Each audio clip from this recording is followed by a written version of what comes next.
Olá pessoal, então agora vamos discutir um pouquinho, fazer uma revisão e aprofundar um pouco mais sobre o que nós acabamos de ver, que é a estrutura da matéria e a medida da carga elétrica. Então, nós sabemos que a matéria ela é constituída de átomos, né? E a gente descobriu também que esses átomos eles não são estruturas fundamentais, como o nome sugere. Os átomos eles são compostos de alguns elementos que nós já conhecemos, que são os prótons, os nêutrons e os elétrons. Nós descobrimos também como esses objetos eles são estruturados a ponto de formar a estrutura da matéria que nós conhecemos. Tá?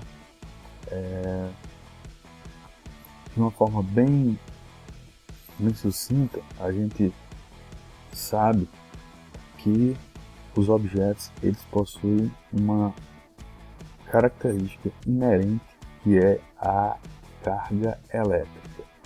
Então, prótons, nêutrons e elétrons eles possuem uma coisinha chamada carga elétrica. Bom, essa carga elétrica ela pode ser positiva ou negativa.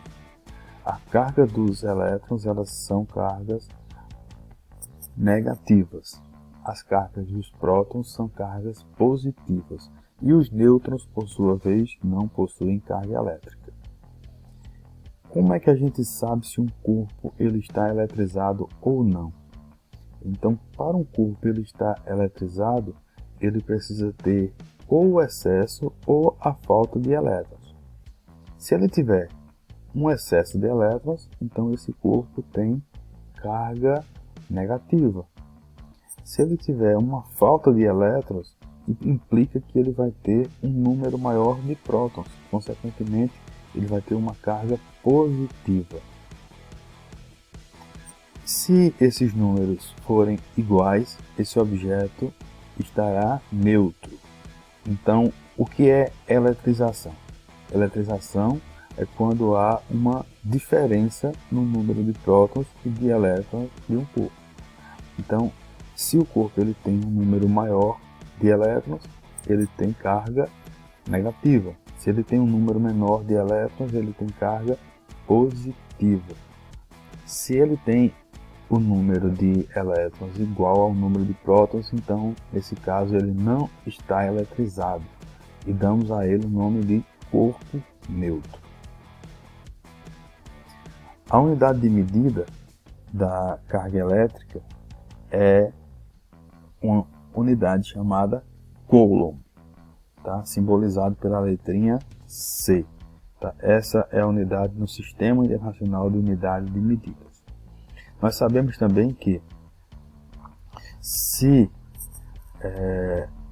os corpos estão carregados com o mesmo valor de carga, ou seja, com a mesma natureza de carga, se são corpos positivos ou corpos negativos, carregados positivamente ou negativamente, eles vão exercer entre si uma força de repulsão. Caso contrário, caso eles sejam carregados com cargas diferentes, um positivo e outro negativo, essa força será de atração. Os prótons e os nêutrons, como eu falei para vocês, eles têm divisões. Então, o próton ele é dividido em 3 quarks, 2 quarks up e 2 quarks down. Então, esses quarks, eles sim têm cargas fracionadas. Então, lembre-se, as cargas fracionadas elas existem, mas elas não formam um elemento, os elementos que formam a matéria. Então, a gente não vai trabalhar com fração de carga, a gente vai trabalhar só com carga inteira, certo? Mas só para vocês saberem, aqui você tem esses 3 quarks que, no caso do próton, quando a gente soma, esses 3 vai dar uma carga 1. No caso do nêutron, quando a gente soma, são 2 down e 1 up. Quando nós somamos, a gente tem um valor de carga zero, tá? A carga elementar, ela vai ter sempre esse valor aí, ó, 1,6 vezes 10 a menos 19 coulombs, sempre. A carga do elétron negativa e a do próton positiva, mas sempre esse valor, tá? O nêutron não tem carga. A eletrização, ela está relacionada com o excesso ou a falta de elétrons. Então vejamos aí nesse exemplo, ó. Se vocês contarem aí o número de mais e o número de menos, vocês vão ver na primeira esfera que esses números eles são iguais. Então esse corpo está neutro. Se vocês olharem na esfera que fica no meio, vocês vão ver que tem mais cargas positivas. Então tem mais símbolo mais do que símbolo menos. Consequentemente ele vai estar carregado positivamente. E a última é justamente o inverso. Você percebe que tem mais cargas negativas. Então ele vai estar carregado negativamente. Vamos ver um exemplo aqui de como é que funciona isso. Então, ó, um corpo A inicialmente neutro cede alguns elétrons a um corpo B também neutro. Letra A. Quais são os sinais das cargas elétricas adquiridas por A e por B? Então vejam só, eles estão inicialmente neutros, certo? O corpo A ele vai ceder alguns elétrons ao corpo B. Então se A perde elétrons, ele fica com a carga positiva, porque ele vai ficar com um número maior de prótons. E o corpo B vai ficar com a carga negativa. Então, o esquema seria mais ou menos isso. Ó. A gente tem o corpo A e o corpo B. O corpo A vai ceder elétrons para o corpo B. Tá? Inicialmente ambos estavam neutros, ou seja, com a mesma quantidade de prótons e de elétrons. O corpo A cedeu elétrons, então ele cedeu cargas negativas. Se ele cedeu carga negativa, o corpo B recebeu carga negativa e ficou com a carga menos. O corpo A, consequentemente, como ele perdeu cargas negativas, ele vai ficar com uma carga positiva. Veja só, antes ele tinha a mesma quantidade de positivas e negativas. Se ele perdeu negativa, então ele vai ficar com mais positivas. Então a carga total dele vai ser uma carga positiva. E a letra B pergunta quais os tipos de força elétrica os corpos trocam na situação final. Então a gente tem o corpo A e o corpo B. Qual seria a força elétrica que eles vão trocar? Veja, se são cargas negativas, então, cargas diferentes, então eles vão ter uma força atrativa. Então as forças são de atração. Tá? A vai atrair B, B vai atrair A. Por quê? Sinais opostos. Tá? Então os opostos se atraem. Aí, ó, para a gente medir a quantização da carga, né, que valor é esse número de carga, a gente tem que lembrar o seguinte: os valores de carga eles são sempre múltiplos da carga elementar, que é E. Ou seja, ele vai ter 1 vezes E, 2 vezes E, 3 vezes E, 4, 5, 1 milhão, 1 bilhão, 1 trilhão vezes E. Então, por que vezes E? Porque E é a menor carga possível. Então, todos os outros são múltiplos de E. Então, se ele tem um excesso de elétron, por exemplo, então ele vai ter carga negativa. Então, esse sinal aí, ó, mais ou menos, ele vai ser, você vai escolher o sinal menos. Tá? Então, sempre se escolhe um. Vai depender da configuração. Se ele tem um excesso de elétrons, então o sinal vai ser menos. Se ele tem uma falta de elétrons, então o sinal vai ser mais. Tá? Mas sempre um número dessas cargas ou excedentes ou essas cargas que estão faltando vezes 1,6 vezes 10 a menos 19.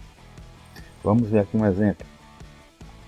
Determine a carga elétrica de um condutor que, estando inicialmente neutro, perdeu 5 vezes 10 a 13 elétrons. dada a carga elementar, que é 1,6 vezes 10 a menos 19. Então nós temos o quê? Nós temos 5 vezes 10 a 13 elétrons. Então o que é isso? Isso é a quantidade de elétrons. Tá? Mas ele perdeu. Então se ele perdeu, quer dizer que ele ficou com um número, esse número ficou excedente de prótons. Entendeu? Então está faltando elétrons. Então se está faltando elétrons, está sobrando prótons. Preste atenção que aqui esse sinal de menos a gente vai identificar pela questão, certo? Porque ele estava neutro e perdeu elétrons. Ele estava neutro e perdeu elétrons. Dado isso, a continha é essa, Q igual a mais ou menos N vezes E. Vamos lá. Qual sinal a gente utiliza aqui nesse caso? Se ele perdeu elétrons, ele ficou com mais prótons, então a gente vai usar o sinal de mais. Tá? E N é a quantidade, ó, é um número, ele perdeu tantos elétrons, isso é um número X. Tá? Esse número é 5 vezes 10 a 13. A carga elementar, 1,6 vezes 10 a menos 19. Então agora é só fazer essa continha.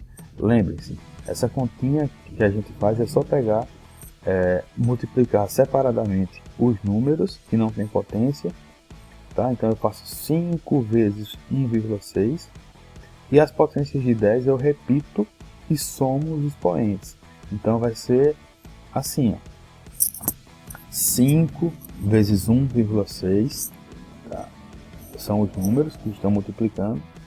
E a potência 10 a 13 vezes 10 a menos 19. Então eu vou repetir o 10 e fazer a continha 13 menos 19.